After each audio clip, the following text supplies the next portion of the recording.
बिस्मिल्लाहिर्रहमानिर्रहीम। Chapter number 3 physics को हम पढ़ेंगे, क्लास 9th। यहाँ पर हमने फिज़िक्स क्लास 9th। तो इस चैप्टर में जो न्यूमेरिकल एक्सरसाइज है उसमें हम क्वेश्चन नंबर 2 तक पढ़ चुके थे। तो आज हमने क्वेश्चन नंबर 3 को पढ़ना है।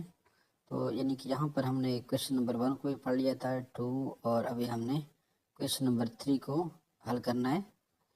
तो क्वेश्चन नंबर 3 जो है ये बता रहा है कि अब a 2 kg steel ball is moving with a speed of 15 meter per second.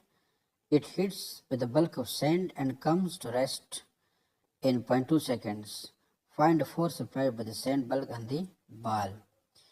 तो एक स्टील की जो है ना ये बाल है 2 kg जिसका वज़न है। तो ये जा रहा है 2 यानी कि 15 मीटर पर सेकंड की रफ्तार से जा रहा है। तो उसके बाद ये रेत से टकराता है, सैंड के साथ टकराता है। तो जब टकराने के बाद ये फिर रेस्ट की पोजीशन में आ जाता है और इस दौरान ये 0.2 सेकंड लग जाते हैं। अब ये कह रहा है कि find force applied by the sand bulk on the ball. तो सैंड ने जनाब का जो बल्क है उसने बॉल के ऊपर कितना फोर्स अप्लाई कर दिया, तो इसको हमने मालूम करना है। तो यहाँ पर हमारे पास जो मास ऑफ द बॉल है, यानी मास ऑफ ए बॉल जो है वो कितना है 2 kg। 2 kg उसकी जो वेट है, यानी ये हमारे पास एक बॉल है। तो अब ये यानी इसको मूविंग विद इसको ऊपर से छोड़ दिया गया। तो फिर ये कहते हैं कि 15 मीटर पर सेकंड की रफ्तार से ये हरकत कर रहा है, नीचे ज़मीन की तरफ जा रहा है। तो यहाँ पर ये ग्राउंड पे जब ये ग्राउंड के साथ टकराता है तो उस दौरान इनको ना 0.2 सेकेंड्स का टाइम लग जाता है। तो अभी कह रहे कि ये जो सैंड है ये वाला, यानी ये जो रेत है, इसने इसके ऊपर जो फोर्स अप्लाई कर दिया इस बॉल के ऊपर, इसको हमने मालूम करना है। तो अब हमारे पास ये जो बॉल है इसका जो वज़न है, जो मास है, एम जो है मास उसका है 2 kg। तो उसके बाद चूँकि ये 15 मीटर पर सेकंड की रफ्तार से जा रहा है, तो इट मीन्स कि इसकी जो इनिशियल वेलोसिटी है वो है 15 मीटर पर सेकंड, ये उसकी इनिशियल वेलोसिटी है।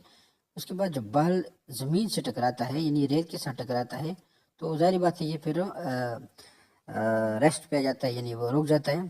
तो रेस्ट की हालत में यहाँ पर जो ये उसकी इनिशियल वेलोसिटी हो गई, तो 15 मीटर पर सेकंड। तो उसके बाद जब ये रेस्ट पे आता है तो यहाँ पर ये फाइनल वेलोसिटी इसकी फिर 0 हो जाएगी, 0, ये फाइनल वेलोसिटी इसकी है। तो हमारे पास ये हम लिख सकते हैं कि v f is equal to 0 metre per second. तो अब टाइम कितना ले रहा है, टाइम ले रहा है 0.2 सेकेंड्स। टाइम 0.2 सेकेंड्स यहाँ तक पहुँचने में ये ले रहा है, ज़मीन तक पहुँचने में ये बॉल है 1.2 सेकेंड्स ले रहा है।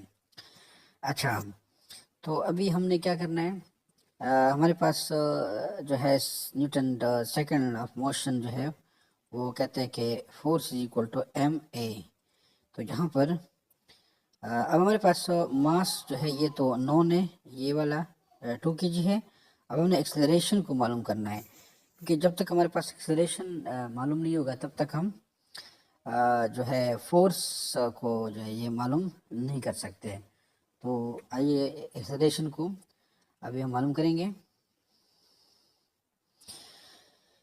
अब एक्सेलरेशन हमारे पास से है change in velocity per unit time. इसको आप या पर टाइम इसको आप ये भी लिख सकते हैं, delta we divided by T, that is called acceleration.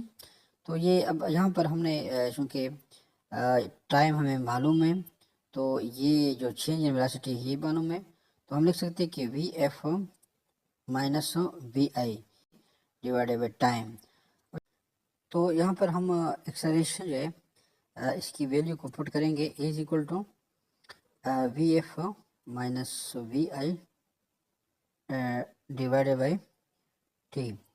तो हमारे पास वी एफ 0 है, वी आई -15 है metre per second divided by time क्या है 0.2 सेकेंड्स। तो अब हमारे पास ये तो ज़ीरो जो है -15 हो गया, उसके बाद मीटर पर सेकंड नीचे आ जाएगा, तो ये जो है सेकंड और सेकंड अगर हम मल्टीप्लाई करेंगे तो स्क्वायर हो जाएगा 0.2 सेकंड स्क्वायर।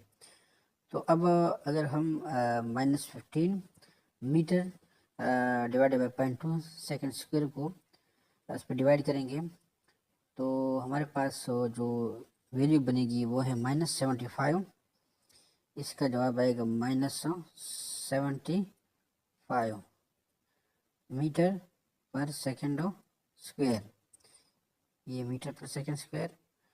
तो अब यानी कि एक्सेलरेशन हमारे पास जो आ गया वो है -75 मीटर पर सेकेंड स्क्वायर। तो ये हमारे पास क्या है एक्सेलरेशन आ गया। अब एक्सेलरेशन भी हमें मालूम हो गया, तो यहाँ पर जो हमें मालूम करना था, तो मास भी हमारे पास नोन है, तो जस्ट हमने इसमें ये वैल्यूज पुट करने हैं, तो हमारे पास ये फोर्स की जो वैल्यू है वो आ जाएगी। तो इसमें हम F = m है, इस इक्वेशन में हम m और a की वैल्यू पुट करते हैं। अच्छा, अब हमने वैल्यूज को पुट करना है, F = ma।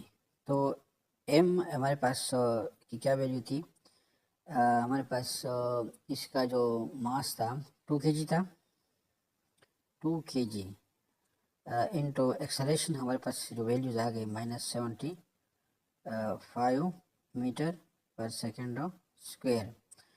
तो अब हमारे पास ये जो अगर हम इसको मल्टीप्लाई करेंगे 2 इंटू -75, तो इससे जो हमारे पास जवाब आएगा वो होगा 150 अब यहाँ पर kg into metre per second square, तो ये हो जाएगा -150। यहाँ पर अगर हम इसको लिखे -150 न्यूटन होगा, क्योंकि kilogram metre per second square जो है ये = न्यूटन। तो हमारे पास जो फोर्स आ गया वो होगा -150। तो ये हमारे पास ये 150 जो न्यूटन है ये फोर्स आ गया। यहाँ पर ये जो नेगेटिव साइन है ये बता रहा है कि जो फोर्स है वो अपोजिट डायरेक्शन से अप्लाई हुआ है, क्योंकि बाल इस तरफ से आ रहा था ऊपर से, तो नीचे से जो सेंड फोर्स अप्लाई करेगा उसको रोकने के लिए, तो ये फिर अपोजिट डायरेक्शन में अप्लाई करेगा, तो लिहाजा ये इसकी जो वैल्यू होगी वो फिर माइनस में हम लिखेंगे -150 न्यूटन। तो इस तरीके से आप इस क्वेश्चन को हल कर सकते हैं।